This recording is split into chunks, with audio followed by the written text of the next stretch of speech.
Monday, everybody, and welcome back to the Couchside Judges. I'm Scott Fontana. Follow me on Twitter at Scott_Fontana. And I'm Dan Urban. Follow me at the Dan Urban. Follow the podcast at Couchside Judges, and subscribe to us on our YouTube and everywhere else that you listen. We're going to have some more interesting stuff on that YouTube channel. Just keep your eye out for it, everybody. And as always, we talk judging in MMA, so make sure you brush up on the criteria. And what a weekend for that criteria it was, my friend. Hey. Got a bit of a workout, didn't it? We did. It did. Busy show. I mean, that perfect card we were looking for reared its head, huh?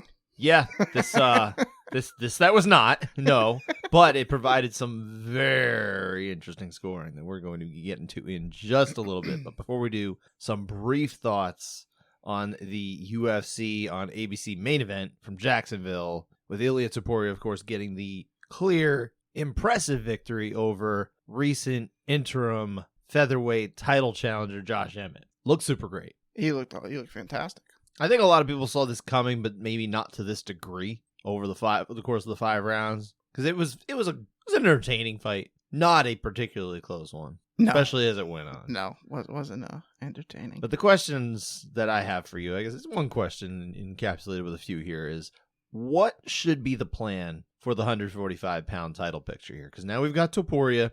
Looks like he is just about as clear as it gets for the next title challenger at 145, but should he wait for Volkanovski, or should he take another fight? Should he wait and see how it goes? Because if, of course, Yair beats Volkanovski in 2 weeks, where does that leave us? Does it leave us with a rematch there, or does it open the door for Max Holloway to step in against Yair? I mean, it kind of changes everything up. So I guess maybe I'm asking too prematurely, but if it was up to you, what would you do? Assuming Yair doesn't win, I would go with Topuria next. Okay. So because if Yair wins, you have to give him the immediate rematch. So I think you have to. Volkanovski's had the title too long. I think he's been a dominant champion and an active champion, especially in recent years. I know you weren't as satisfied with his activity earlier. I think he's been much more active later or of late. He's appeasing me a little bit. Well, good thing he's finally getting the Dan Urban acknowledgement here. Yeah. What about Holloway though? I mean, where is it? Should he be just moving on to 55 or? I mean, I'd love to. Not that he had anything to do with this weekend, but just on the thought. Holloway's just that guy that beats everybody else. Yeah. He kind of does ruin things for a lot of guys, right? So it's like, if I'm Topuria, I'm like, you know what? No, I will not take that fight for Holloway. If I have to wait longer, I'll just wait. I think he's probably smart to just get the title shot when he can, because he looked really good here. It was a big spot, headlining an ABC card. Yeah. So what do you do with Holloway? I mean, this opens up a lot of questions. What's Holloway do next? Sure. But, I mean, nonetheless, Topuria, I think, finally did settle that, okay, who really ought to be next? I think we're feeling very good here. Is there anyone else who even comes to mind? You kind of have to discount Holloway, so. Holloway's out until Topuria, if he beats Topuria, then obviously, you know what? All right, Max. If Volkanovski has moved on, there you go, Max. Then maybe, yeah. Go one more time. Because just imagine, Holloway finally moves up to 55. Volkanovski's like, you know what, I'm done at 45. I want to go to 55 now. Full time. Mm-hmm. It's like, damn it, now we're here. Yeah. It's a tricky situation. But yeah, we don't have to exhaust that topic too much, because we've got some very on-brand talking points for you guys. A lot of judging. Lots of it. We're going to focus specifically on what happened in the UFC in Jacksonville, because there were a lot of rounds. We were not really going to get much into PFL at all. We'll have a little bit later, but I can give you the unanimity report, because why not, right? Got to get that out there. Jacksonville, UFC, 17 out of the 29 rounds were unanimous, only a 58.6% rate, so not the most sterling of numbers, coming off of a very strong weekend from 3 different corners of the country. So these things happen. Everything kind of balances out in the end. There was a 9-8 split on there, and good Lord, an 8-7 split. What? It's so crazy to write. I couldn't believe it. I was following along with the card from the wedding that I was attending in Vermont this weekend. I was up there having poutine and waffles and all sorts of maple syrup. Oh yeah, a lot of maple syrup. All right. On my French toast. But I was at the wedding at this point. as this fight was going on, as this title fight was going on. And I see, oh yeah, okay, he won big. And I saw, 50-42. I texted you 50-42. I was stunned. And then I looked at the card. It's like, there's a 10-7. I was, because originally, before I got to see the card, I was like, all right, which 3 rounds are potential 8s here? And I was struggling to find one. And I had no idea, yeah. Outside of round 4. But yeah, we got a 10-7 in there. So. And we will debate. And another 10-8. We will have to discuss that one, of course, in just a moment. Again, the unanimity report, just to finish it out here, because PFL was in action in Georgia. Final leg of their regular season. PFL 6, it was 14 out of 20 rounds were unanimous. So 70%. That's just about the number, right? 70, 72-ish%. There was an 8-9 split there. Again, we're not really going to get into the contested rounds from PFL, though. It's just something we decided to skip over entirely in lieu of going all in on UFC and all of its rounds, especially, again, there's an 8-7 split. 8-7, man. Oof. Very interesting times. Haven't had one in 3 years. Not in the UFC, anyway. Exciting. Yes, indeed. So we obviously we'll lead off with that fight with Topuria and Josh Emmett. The scorecards from that one, 50-42, like I said, that came from Chris Lee. A 50-44 from Sal D'Amato, and a 49-45 from Eric Colon. We got 3 rounds in here. And they all run the gamut. We got who won the round, we got an 8-9, and we got an 8-7. Let's start with round 1. That we're just figuring out who won the round for. So what happens in this round? Yeah, Emmett came out really aggressive, throwing a lot of punches early, a lot of volume. I think a lot of these early punches are being blocked, a lot of gloves being hit. Topuria finally starts, throwing some of his own back, being very efficient. He, maybe not the highest of volume, but I think he's definitely landing harder and cleaner. I like this round for Topuria. I think he's just kind of a step ahead. Emmett got some shots through, but I like it for Topuria 10-9. Yeah, I felt good with Topuria here, but yeah, I mean, you can make a case. I think yeah. It's certainly there, but I do feel good about this round, so I'm going to side with the majority, including yourself, with Topuria. So that was judges D'Amato and Lee had it for Topuria. Eric Colon is the only judge on this card who's on this fight who saw any of the rounds potentially for Emmett. But this is the one. I think this will be the one that if you're going to see anyway, it will be this one. So that's all right. Skipping ahead, though, to round 3. This is our 8-9 split. So why are we talking about it like that? Honestly, I don't know. Well, let's hear what happened anyway. But, let's hear the breakdown. Emmett's eye is swollen purple and shut, bloodied up. It's not going to see very well there, but Cotton. A lot of that damage occurred because of round 2.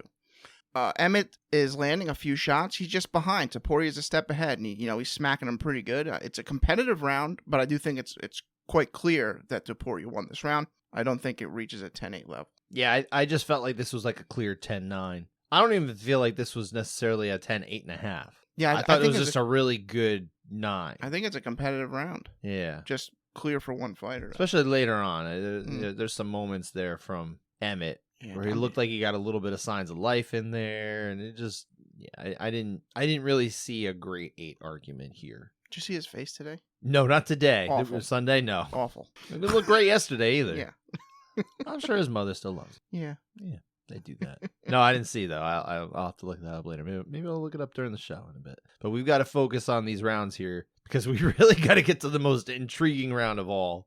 Round 4. Our 8-7 split. We haven't had one of these in 3 years, like I said. What's happening in this round? Early Topuria's jab. It's kind of like he's just jabbing him, and these are stiff jabs. While Emmett is swinging wildly, missing. I think he does connect a couple of them, but Topuria is just whacking him up here.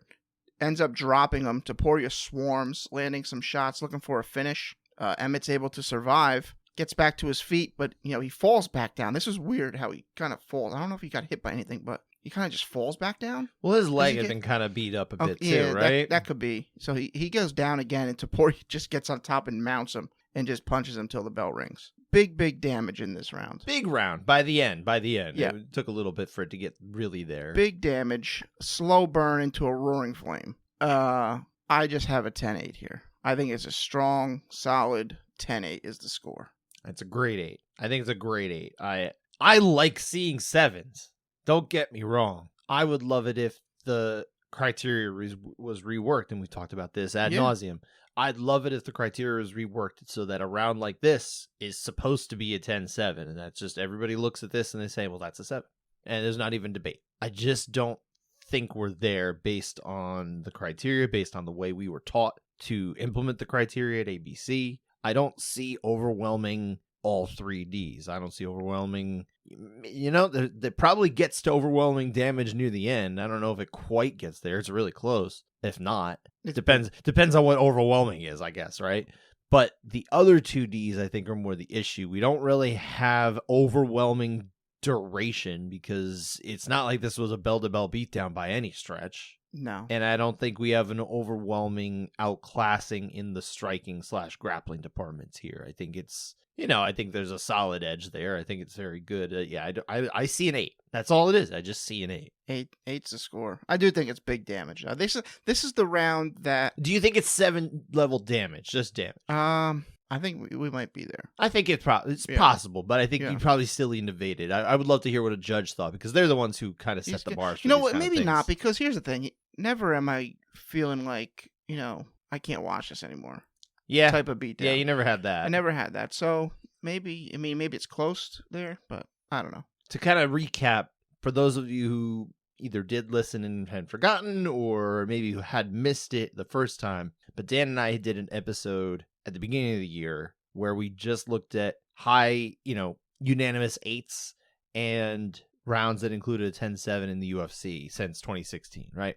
The ones that we know about. Bunch of rounds. We only came up with 5 that we thought were 10-7s. Those were Rick Glenn against Gavin Tucker, round 3. Max Holloway against Brian Ortega, round 4. Hamzat Chimaev versus John Phillips, round 1. All those got a 7. And then the 2 that we had that were all unanimous 8s at the time that we thought actually looked like 7s. Glover Teixeira against Anthony Lionheart Smith, round 3. And Eliseo Zaleski dos Santos against Benoit Saint-Denis, round 2. Those were our 5. We only had 5. I did not see a round that measured up to those. No.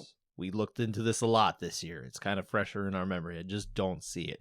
And the closest comp round that I could come up with for this round, and it's still very different. There's only so many rounds, right?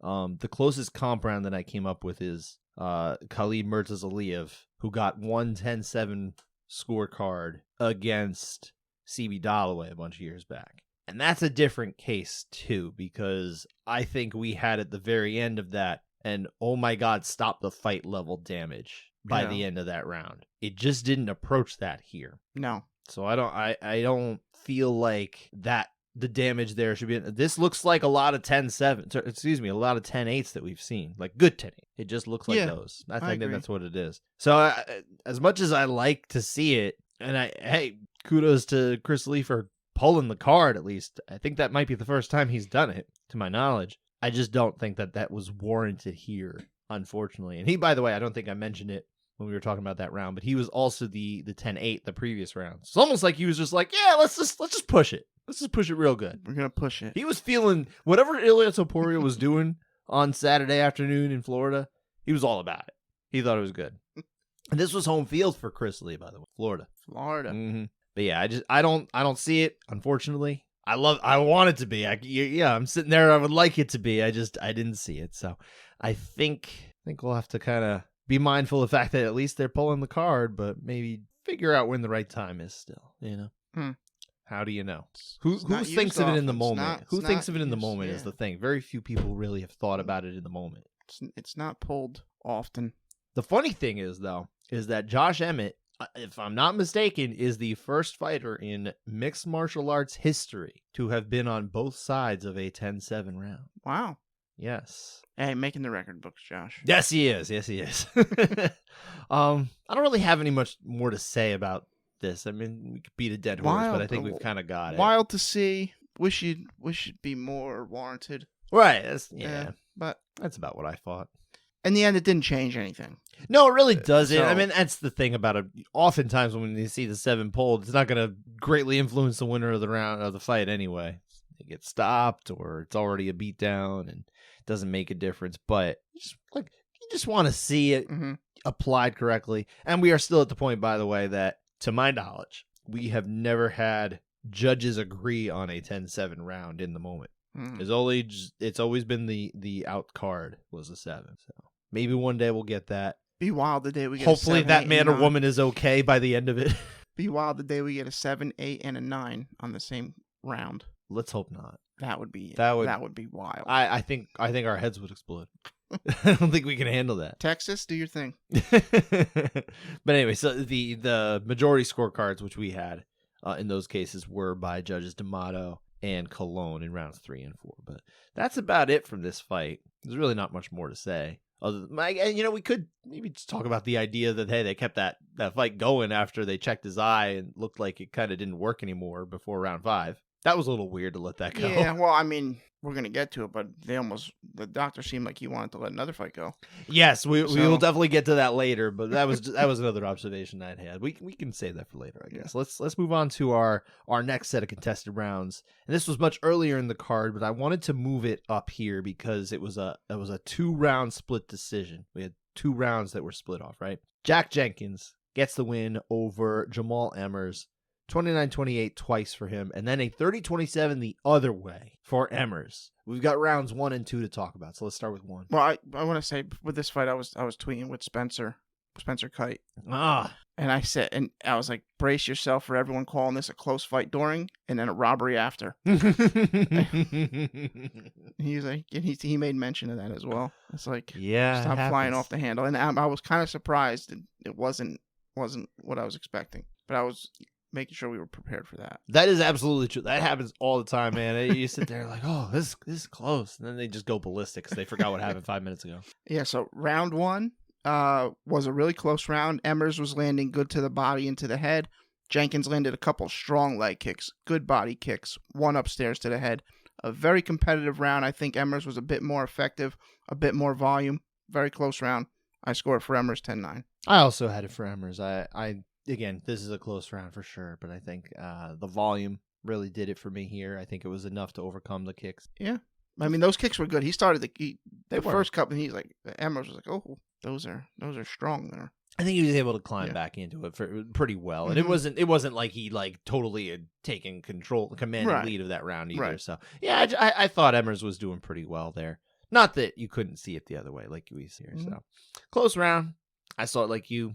We saw it like Troy Winkapaw, who saw it opposite of Chris Lee and Sal D'Amato. So what does that mean for Judge Winkapaw? Couchside override. I'm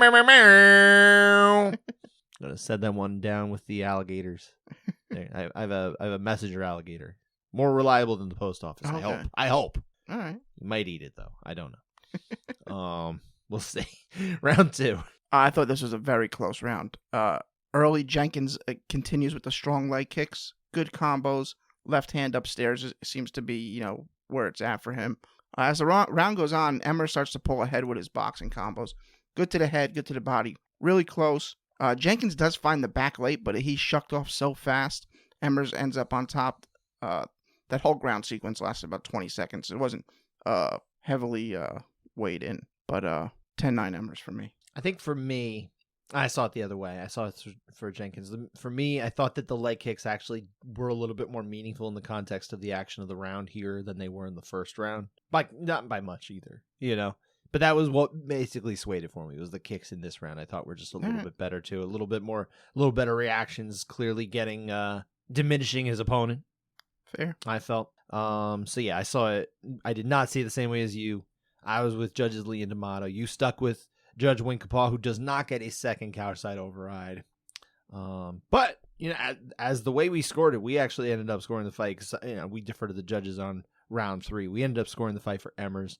Close though. This is not by any means a robbery. It's just one of those close fight. It's one of those fights where outside of round 3, the other two can kind of go either way. Yeah.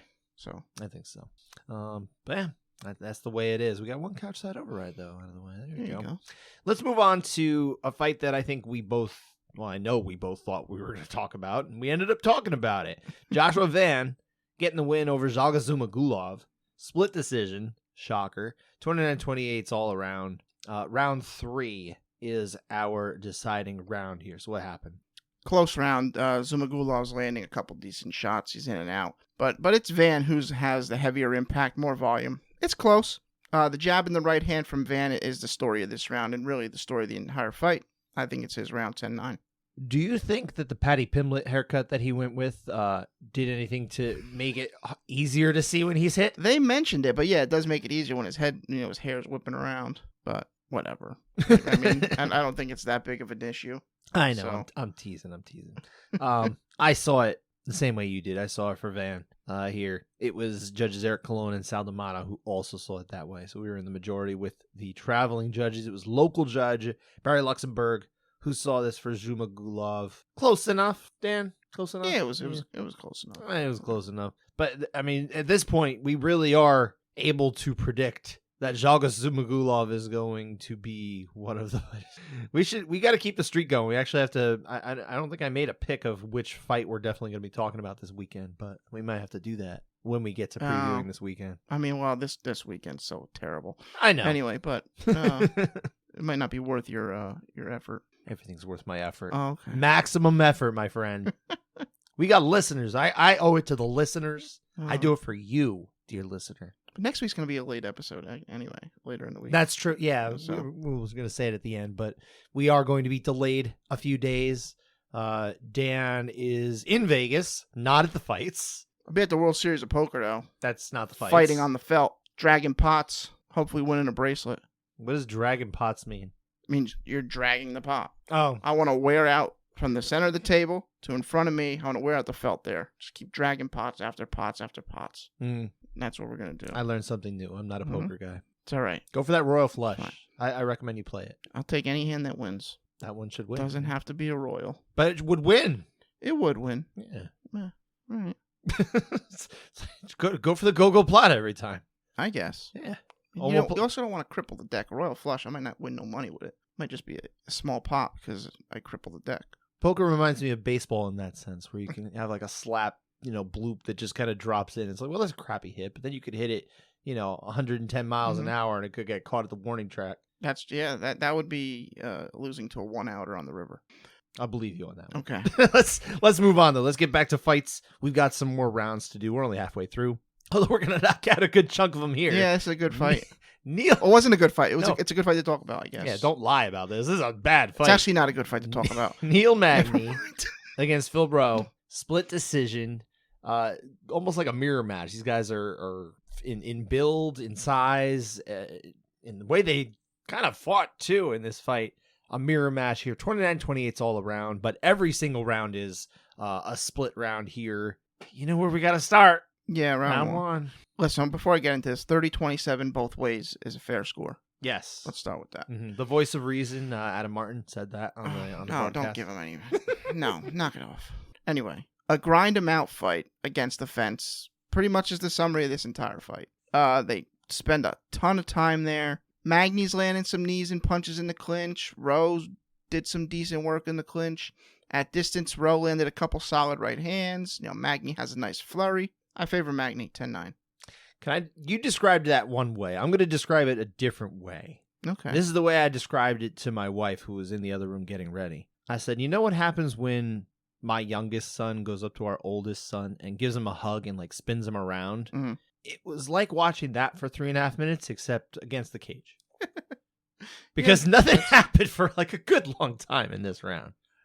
What a terrible round. But yes, there's a little bit of offense to evaluate here. There's some scoreable offense. Not a whole lot. Not much. I ended up siding with Rowe. I thought his was just a little bit more effective overall. He had a very little bit before they started clinching for half the round, or more than half the round, and then I thought he just had a little bit more effect overall. But man, there's not enough here to go crazy, right? No, not at all. Not even a little bit. This is on the fighters. You had this for Magny? Yeah. I had it for Rowe. Whatever. I was in the majority, just for clarity's sake here. Judges Chrisley and Sadamato saw it my way. You were on board with. You love these local judges, man. You and Barry Luxembourg. Twice so far. That's your guy. Yeah. Maybe you should send. We don't have a mini couchside override, but maybe you could just send him a postcard. Okay. From Jersey. All right. Yeah, that he won't get. Because the mail service sucks. Not because we don't send them. Has nothing to do with that. That's not true at all. That's not true. It's a misnomer. Don't let anyone tell you different. Round two. Early Rowe is able to get the back standing. Nothing really is happening, though. Magny's able to escape. and then they clinch against the cage. Land some knees. At distance, Magny lands a couple decent shots and ends the round with knees in the clinch. I think the knees at the end will push it over for me to Magny. So 10-9 him. Yeah, that was it for me too. The knees really tipped it over again, and not a big round necessarily, but those are good. Yeah. You could still, there's still not enough offense that I would go crazy for it, but going one or the other. But I was comfortable in my score for Magny here, so we saw it the same as judges Luxembourg and D'Amato.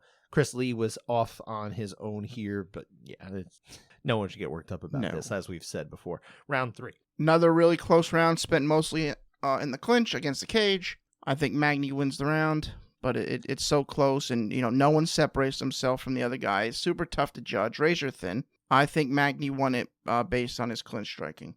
I feel like, the overall fight felt like a Magny win, which is nice that I ended up giving enough rounds for Magny to win. You gave all the rounds. Mm-hmm. I gave 2 out of 3 because I also saw this one for Magny.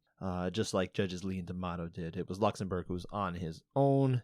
Seeing this one for Rowe, he was the outjudge on 2 of these 3 rounds here. But yeah, if Rowe had gotten the win, you can't sit there and be dissatisfied, but I do feel like the right person probably still got the win overall. I don't know if there's a right winner here. Well, technically nobody won, except like... he gets a winner's check. Magny gets a winner's check. That's good. All right. That's a lot of money. He's been around a while. I bet you his win show money ends up being pretty good. Well, it's a shame that it still has to win to get it. So, well, that is crap.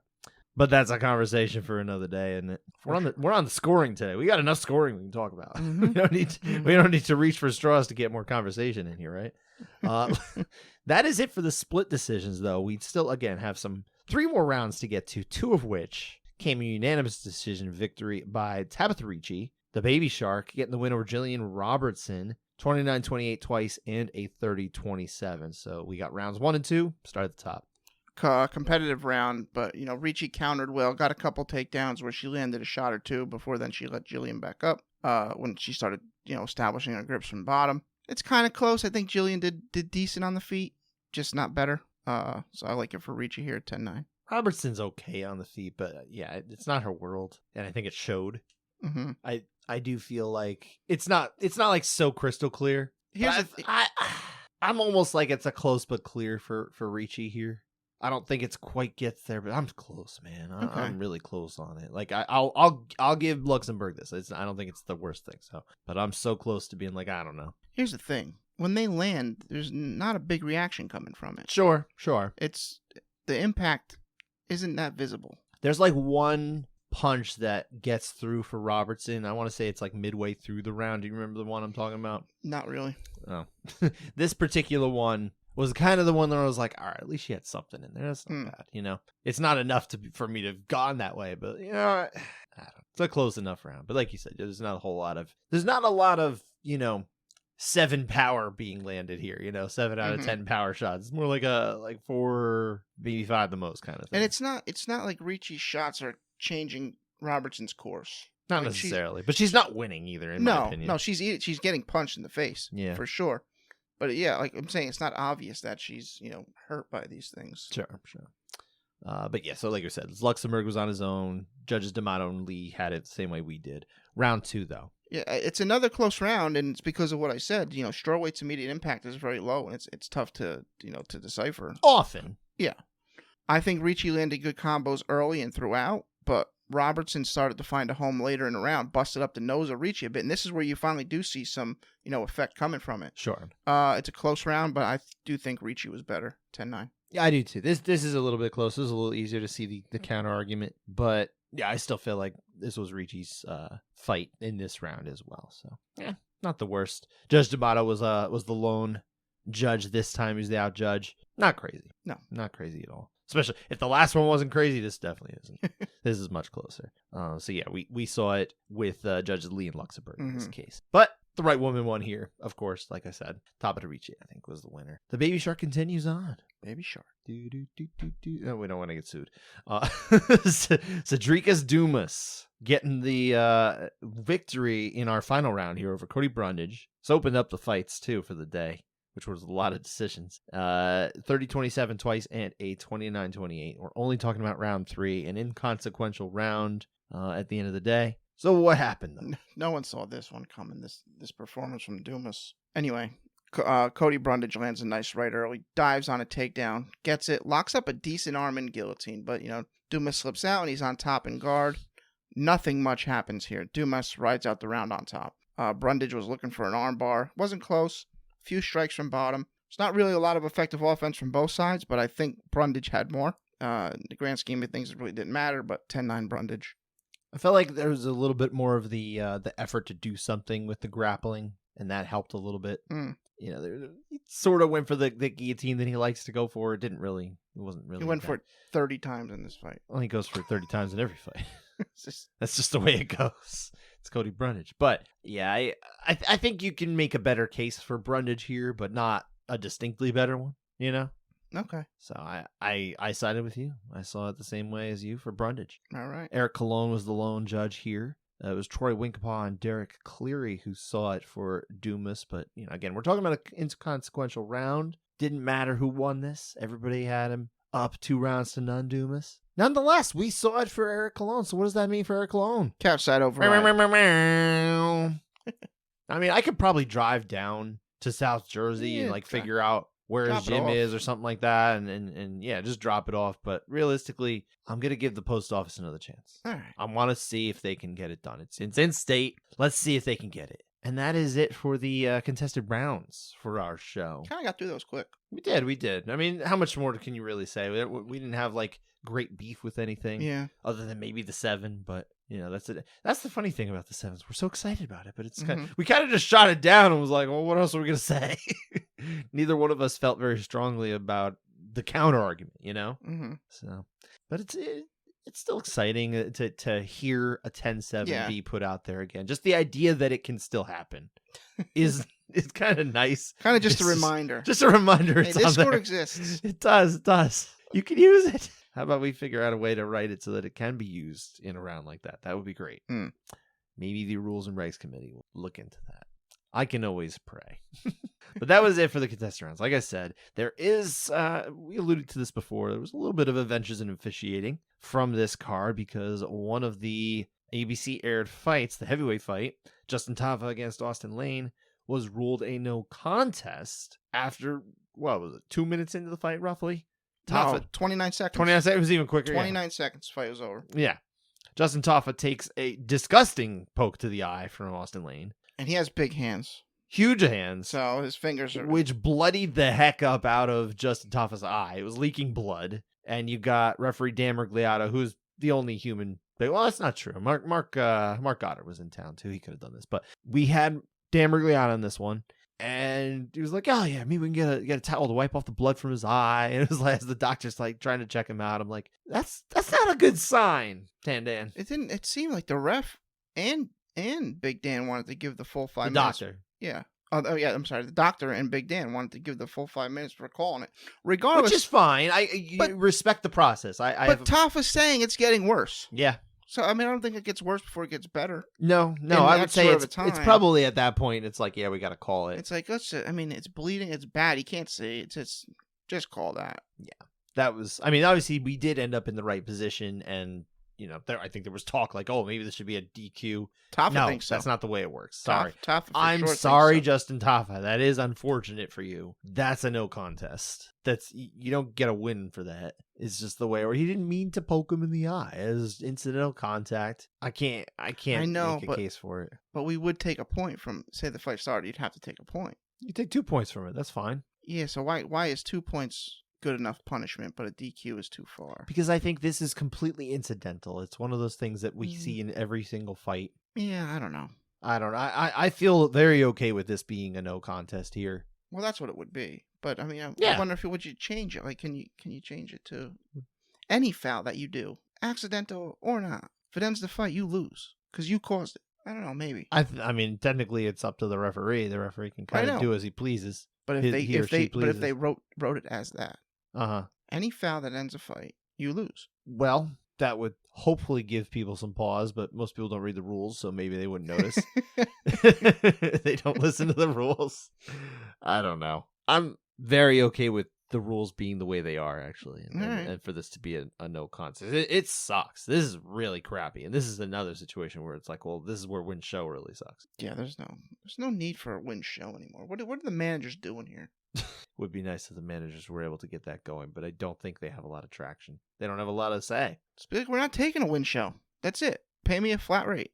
But that's the problem is the UFC says, okay, see you later. We got other guys. Fair. You go paid elsewhere. Yeah, Until you some start people do. Until Some you start, people did. Until you start doing it, realizing they're not the only show in town. Ryan Bader left That would to be take so. exactly this type of deal with Bellator. He wanted the flat fees, and that's why he's with Bellator. Yeah, all right. But it doesn't change anything. It's just a couple people doing what they want for them, so which is great for them, But it's not working toward changing anything. It's not anytime soon, unfortunately. But then again, this did kind of harken back to, like we said before, the doctor seemed very willing to kind of just let things go as long as humanly possible, right? With especially with regard to Josh Emmett's eye, allowing that fight to continue into round 5 when it was just totally destroyed. Yeah, his eye was messed There's up. no way he could see through that eye. We've seen fights get stopped for that. Oh, yeah. Randy Couture, Vitor Belfort was a similar situation. That was a little Very, different. very early in the fight, though. That was different because it was the eyelid got cut. No. That was a totally different thing. But fighters' eyes close on them all the time, right? Yeah, Josh Emmett Or did. almost, yeah, exactly. But he kept going. It's like it's inconsistent, right? But if he can't see through that eye, you can't let him go out. If you can, I guess you kind of have to, right? I wonder if any fight's like, I can see out of the other eye. I feel like that doesn't work. Then again, Mike Bisping did fight for a little while with just one eye, didn't he? What would he have done if he got poked in the other eye during a fight? And he's like, I literally can't see anything. That would be Mike Bisping. That would have fighting blind. That would have exposed some absolutely monster issues with the commissions that we kind of only found out about later and kind of didn't become a big thing because he more or less was playing them, I guess. But also feels like maybe the commission standards should, if they haven't already, get a little more stringent for vision. I mean, if a eye doctor signs off on it, I think that's all they need. Just do an eye test real quick. Hey, how many fingers I got right here? Well, you know what? I would never know the answer to that because I'm not allowed to fight with contacts in. Mm-hmm. I'd everything just be a blur in front of me. Sure. So I wouldn't know. Anyway, that would kind of be interesting. What if they let you do it with your glasses on? Glasses don't help my eyes. I'd have to put my contacts in, and then I'll put your thing up. The way my contacts work is like a 4 or 5 minute process to get them in. Is there a robot involved? They're not regular contacts. Okay.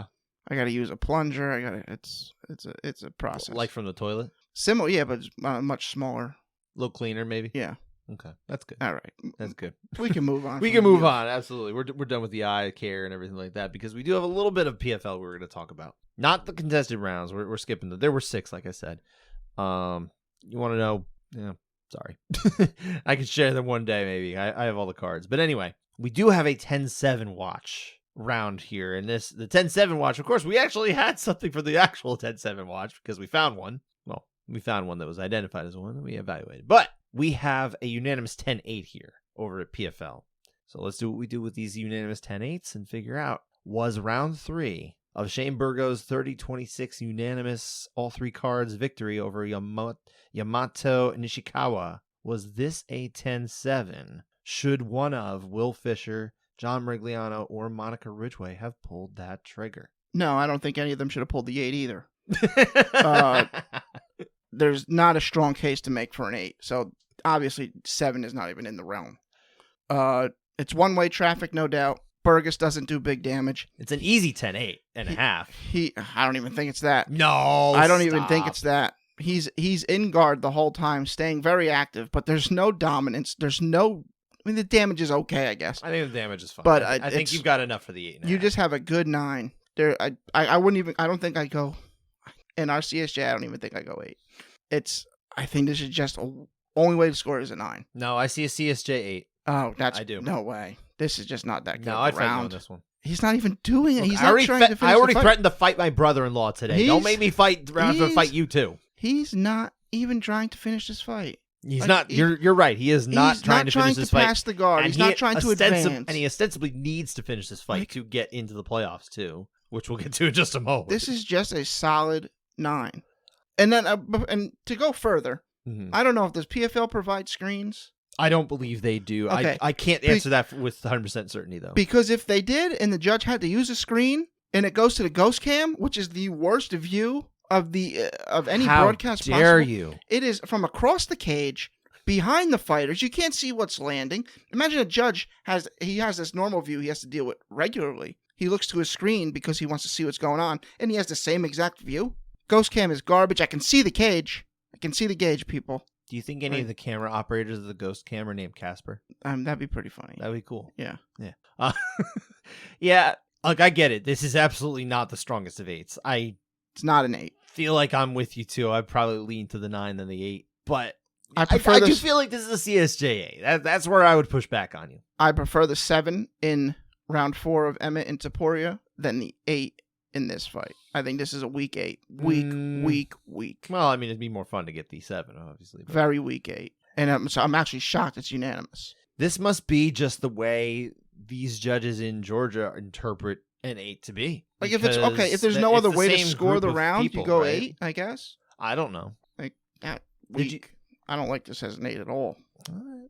Fair enough. The man has spoken. Dan Urban knows what he feels on this one. But we now have a really weird situation that came out of PFL, and I think this is way more interesting than the debate we have over this 8, this being an 8 or a 9 or a 7 or what have you. After the event finished, in which Shane Burgos picked up 3 points, his first 3 points of the PFL season, which was not enough to qualify for the top 4 and reach the semifinals of the PFL regular season at lightweight. Later on, or maybe it was early morning Saturday, I woke up to find out the news, basically. It wasn't this when I was up, and then I woke up and it was that. Natan Schultz, former 2-time champion, was originally in because he got a win over his friend, very close friend. One of them's the godfather of the other's child. Do you remember which one it was? Can't remember. I don't even know he had children, but I knew he was Surprise. the godfather. One of the, yeah. Well, there has to be a child involved. I guess, yeah. That's how that works. But yeah, he got the win over that, over his buddy Manfio, who was also a former champion. PFL later suspends both of them, both Schultz and Manfio, because in their assessment, they did not meet the contractual standard to use their, quote, best efforts, ellipses, skills and abilities as a professional athlete to compete, ellipses, and defeat any opponent, end quote. So now Shane Burgos is in. I have a lot of thoughts, but I want to know what your thoughts are first. PFL is stupid. Okay. You know their friends. You know their history. You have plenty of options. There's no reason. And it's not like you don't make matchups how you want them to be anyway. These two should have never been matched up in the regular season. And that's that. It's on them. They knew that this was going to happen if they did it. It's on them. It's hard to ask, not just a training partner, like a good family friend to hit another good family friend. Yeah, this wasn't Scott and his brother-in-law. That's true. We're not even blood. I'll spill his blood. No, I'm kidding. Just in case my kids ever listen to this. No, I'm not going to beat up Uncle Tommy. I'll just tap him out. It'll be easy. But yeah, it's galling to me that they would decide that this was the matchup they wanted to make. And then when it played out the way it did, which granted, not an entertaining fight at all. It was kind of being joked about during the fight as a glorified sparring match, right, at ATT. It's not like they came from shoot the box. And then we probably would have had a good fight between two training partners. Things are very different in modern MMA training, and these are friends, like I said. I think it is kind of they tempted fate with this one. PFL's matchmakers. I don't know if that's Ray Sefo or if there's a team involved that kind of comes up with that. But yeah, shame on them. They should be trying to put together fights that are entertaining. This, I think, was always going to fall short of that. But beyond that, I don't know how you feel, Dan, but this to me, and a lot of people at home, it sure looks like what they were trying to do was figure out a way to get Shane Burgos into the PFL playoffs. And I don't think that's anything Shane had to do with. I think he just did what he did as a fighter, and then looks like on the surface that PFL said, well, this wasn't a great fight. This is terrible. We do better with Shane Burgos in there. Let's just find a way to get him in. Yeah, I mean, right, they had, Anthony Pettis fell short. Maybe they were like, oh, we can't have that happen again. We just got this, pretty big name from the UFC. He already lost his first fight. Be better if he's in the playoffs. I can't even say that they definitely tried to do that. Like, I really don't want to go as far as to accuse it, but there is no way it doesn't look that way on the surface. And if they didn't realize that, then they didn't think it through. But also, the fight that did happen was terrible. Obviously, neither guy was trying to punch the other guy in the face. I think one guy landed 13 punches, the other guy landed 14. And they had a grappling match. It was small glove sparring. Schultz was dominating the grappling. Took him down, went to the back, and the ref is like, come on, fight. And he stood him up like once or twice or something. It's PFL brought the situation on themselves, so they should really look at themselves and be like, oh, we messed up here. We put two guys who are very close in a fist fight against each other. We messed up, and we just kind of got to deal with the consequences, but they didn't do that. And the other part of it is, unless there is some sort of accusation that they were colluding, that Manfield was throwing the fight so that the other could go on or something like that. Like, this is a legitimate fight. And I've seen plenty just as boring fights happen in PFL before. This doesn't stick out like a sore thumb, realistically. They weren't fighting because there's plenty of times Schultz could have pounded the face of Manfield and he didn't. I'm just saying, I've watched enough women's featherweight and lightweight fights in PFL to know that a lot of them don't have a whole lot of entertainment value either. This is not necessarily outside of the ordinary here. But I'm going to read to you a selection from the PFL rules that actually it was Eric McGracken who found this in there. It's an available document, effective as of April 14, 2023. Under the appeals process. During the regular season, the PFL bases its points awarded on commission ruling. If a fighter wishes to appeal a commission ruling during the regular season, they must do so within 3 business days of the fight in question. The PFL will honor any subsequent change made by the commission as long as the commission comes to an official decision on the appeal within 30 days of the fight in question. Any decision not made within these parameters will not have any bearing on points, official standings, or playoff participation. Now, this isn't necessarily exceptionally analogous to, it's not like 1-to-1, but it sure looks like what they're saying here is whatever the commission says is what we're going to honor. And unless the commission overturns the result of this fight, they should honor that. And they should go with the 3 points that Natan Schultz had picked up, and he should move on. That's how I see this. That may not be the exact thing that's like a smoking gun kind of thing here, but it looks relevant to me at least. I don't know how you feel, but yeah, it's on PFL. PFL, what they're doing, they're refusing to take blame for this happening. So it's on them. They should reap what they sow. Their whole structure is a meritocracy. You know, that's what it is. If he won the fight, he's supposed to go on. Maybe there's in their contract that kind of the thing they were talking about with best efforts, skills and abilities of a professional athlete to compete and defeat any opponent. I mean, he certainly tried in the grappling. I think he tried. He beat him up. He didn't beat him up. He beat him with in the least violent way possible. He did it. I mean, who's to say? How can he legally speaking? Because at some point lawyers are going to get involved in this type of stuff, right? Legally speaking. How can they argue he didn't put his best effort forth? What if he's hurt? What if he can't throw a punch and he's got to grapple? I mean, there's a lot of reasons why a fight can happen this way. I'm not saying that is what happened, but his lawyers could certainly make this argument if they wanted to, or make a billion arguments, and they're going to end up costing themselves. And the unfortunate thing is, too, because PFL came off not just one, but I think their whole second leg here might have been the best momentum as far as in-cage action that PFL has had, like, ever. I think these whole 3 events, including this Friday, was a total success. The fights were great. There were some great knockouts, great finishes, great drama. And then it's like a total unforced error to say, well, we're not going to put Natan Schultz in there now because we didn't like the way he fought. It seems like a really bad decision because now there's this negative attached to something that should be a positive. 2 wins and the guy with the losses in. Yeah, it's goofy. Kind of stupid. And now they're both suspended. It's like ostensibly they're not even going to be let go. Like, why would you want to compete for these people anymore? If you don't like the way they fight, let them go somewhere else. Let Natan Schultz go to the UFC or Bellator. Should never have been matched up to begin with. No. I mean, they made their millions off of PFL. Let them go do something else. They don't need the millions anymore. They can do something else if they want to. I mean, what's another million? But they're not eligible for it, so who cares? Let them go. And it's unfortunate, too, because Shane Burgos is a solid fighter, and unfortunately, he didn't do enough to get into the playoffs without this whole thing happening. And I don't think he deserves to have that hanging over his head and kind of looking like he benefited from someone else kind of meddling or messing with it. So I think that also sucks. I mean, win's a win. If he goes on and wins $1 million, I think he'll probably get over it. But the fact is it just looks hinky, you know? It's stupid. Yeah.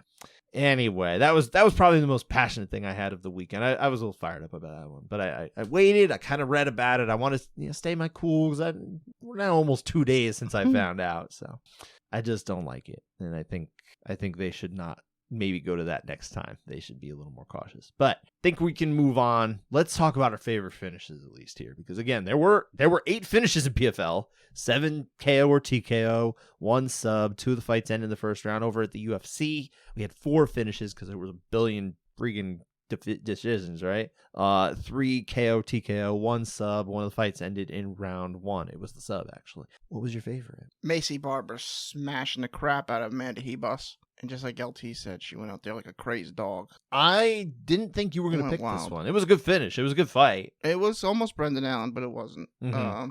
That was a fun fight. But no, Macy Barber was just, I'm going to kill you. She looked really good. I mean, I thought Hebus would probably be the one. If I was to have made a pick, I would have picked her to win. But maybe Macy Barber's, of course, made a lot of strides. I would not have picked her to finish her. That's not necessarily what we've seen from Macy Barber in recent years. So great performance. Certainly gets her back into that conversation of, maybe getting to the title shot. We shall see. Probably sometime within the next year could happen for her, but she's not right there yet. You know what I mean? Knocking on the door for the short list, right? She's a finalist. She's a finalist. Sure. Yeah. And yours? So I was between a few because, again, PFL really did have some great knockouts, including their final 2 fights of Friday night of the regular season. I went with the penultimate one of them, which was Sadu C. Just destroyed, absolutely slayed Shane Mitchell with a spinning wheel kick in the 3rd round. Did you see this? KOTY contender? No, I don't think so. It was really great. But I don't know. It's not that it came out of nowhere, but it's not like he was, setting it up in particular in like a combination or like put it there. It was just clean, man. It was just clean, and he got him down, and it was over. I'm glad it was really good. I feel like it almost lacked like enough flair. It was kind of funny. I don't know. I mean, it's great. It's a great kick. It's an amazing kick. I don't know how you do a spinning wheel kick clean knockout, and me say that it didn't have enough flair, but I think that's just Sadu C doesn't have that personality. He's a little more even tempered, Right, yeah. I don't know. But without necessarily a stone cold killer look to him, like an Edson Barboza has a little bit more of a killer face, right? I'm trying to think of guys who did wheel kicks. Right, his was a wheel kick on Terry Adam. Is that the one? Killed him. But it was a wheel kick. Yeah. Okay, yeah, that's what I thought so. But yeah, that was my favorite. I almost picked Olivier Aubin-Mercier. Who did you see his? No. It was like a head kick, but it was the knee. Oh, okay. And it just absolutely destroyed. His name escapes me. His opponent, Anthony Romero. Which, as I'm saying it, Sadu C against Shane Mitchell, Olivier Aubin-Mercier against Anthony Romero. No offense to their opponents, but certainly looks like they benefited from some friendly matchmaking that maybe didn't go the way of.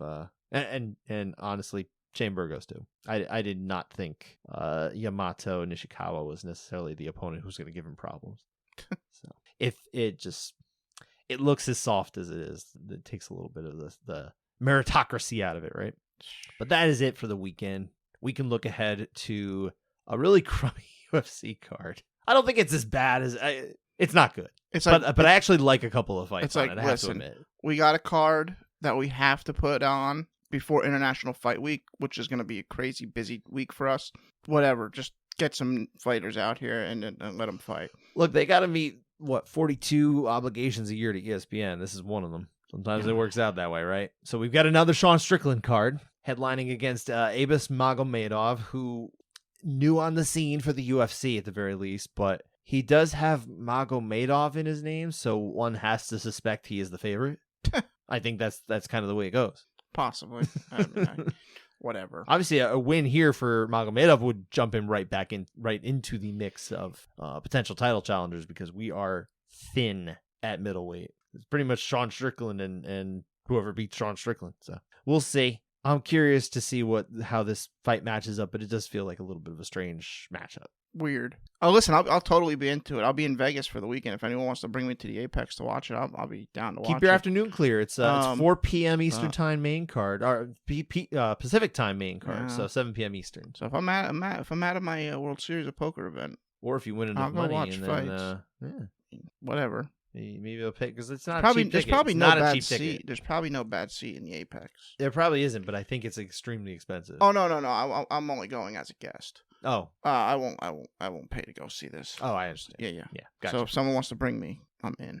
Okay. Well, you could, you could slob on Dana White and see if he'll bring you. Listen, I'll put the charm on. I'll try to work for the UFC. Are there other fights you want to watch on this card? The co-main. The co-main should be the main. Okay. And that's it. Other than that, no, really don't care. I do like the co-main. I've always enjoyed Grant Dawson. I think he comes to Fang every time. So, I mean, him against Damir Ismagulov, who I thought Ismagulov had retired. I think he had some sort of medical situation after his last fight, but like now he's back at like a normal cadence. It's very weird.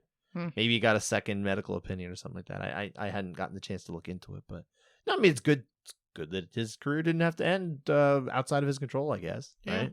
Sure. The only other fight that I was interested in, I think you were too, is the fact that Kevin Lee is back in the UFC. I just find it funny. Oh. I didn't really care that he's fair enough. I'm interested to see because he'll be fighting at 170. When he can't talk all that trash about the company? Well, he got cut. Yeah, and then now he's back because Eagle's dead, right? Or something. Yeah, but like they could have also not signed him, and they decided to. But he got a win over Diego Sanchez in the middle there. Totally, yeah. Super lightweight. He won it super lightweight. Great win over Diego. Hey, look, what's his face wasn't in his corner. It wasn't that version of Diego. Okay. But he's going against Renat Fakhretdinov, who I like too. I like him a lot actually. Fakhretdinov. Interestingly enough, and I don't remember who brought this up on Twitter, but I guess a few years ago, Fakhretdinov was the champion of one of the like Middle East MMA organizations, or the ones based out that way, and he was supposed to have fought a fellow Muslim, and he, rather than do that, he put the belt aside. He relinquished the belt. He didn't want to fight another Muslim. Well, Kevin Lee converted to Islam a few years ago, so let's watch this fight. Maybe this won't happen. Maybe he'll figure out he's Muslim too, and that won't happen. I had no idea. Interesting. Or maybe he'll just be like, I got over it. I don't mind anymore. Do you have a pick for the fight that we're most likely to be talking about contested rounds wise? I mean, I didn't even look into it.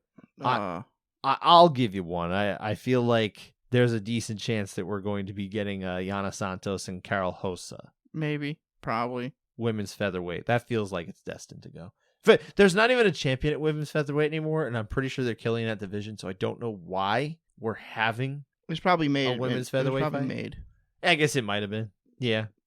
And they didn't want to cut to 35, which is fine. I don't want them to cut if it's not comfortable, but also maybe they should just let anyone who wants to fight at 45 go.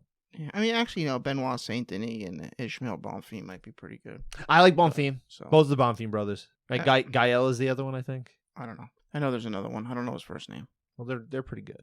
Yeah. Michael Morales is also fun. He's going against Max Griffith.